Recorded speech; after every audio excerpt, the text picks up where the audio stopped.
So, David, the moment of tension, I gather, is not over.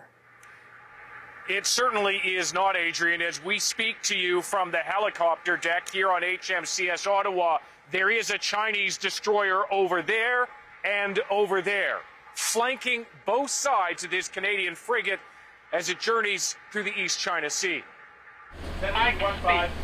China's Navy has grown increasingly assertive on the high seas, especially around Taiwan, but rarely do we get to see it like this. This is Chinese warship 161.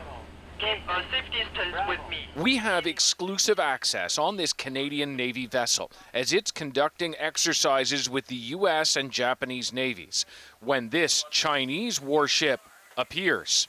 This is what China pushing back against other powers looks like. It brings a risk of collision and the opportunity to gaze at an adversary. Commander Sam Patchell is the captain of this ship.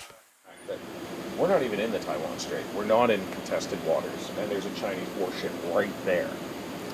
They're operating near the waters, their own waters, and we're just operating in this open ocean. They're as curious about, I think, our behavior as we are of theirs.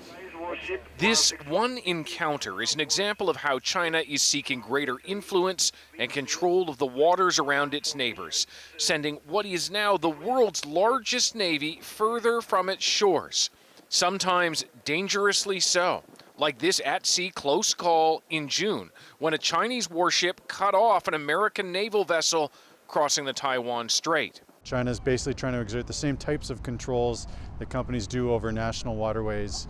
And if they can't do that, to harass other people that are going through those areas and make it uncomfortable for people to exercise the right of free passage on the open ocean. Unloaded, ready to fire.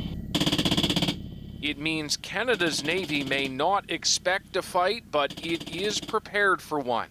All three nations here believe in a free and open Indo-Pacific. Just as the U.S., Japan, and Canada line up their ships to take a picture, the Chinese warship is still there on the edge, parallel to their adversaries.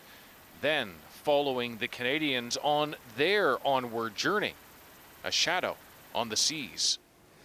As you said, David, there have been close calls before during previous missions, and I gather other encounters on this one. Yeah, in fact, just in the past few days, Adrienne, we have seen Chinese drones, Chinese fighter jets, all operating in the same vicinity, broad area as this ship. Now we see, this destroyer, Chinese destroyer that actually was going the other way, pulled a U-turn in the ocean, is now mirroring all of our movements. Really a sign of something that is likely to continue on this 4-month deployment of HMCS Ottawa. All right, David Common on the HMCS Ottawa.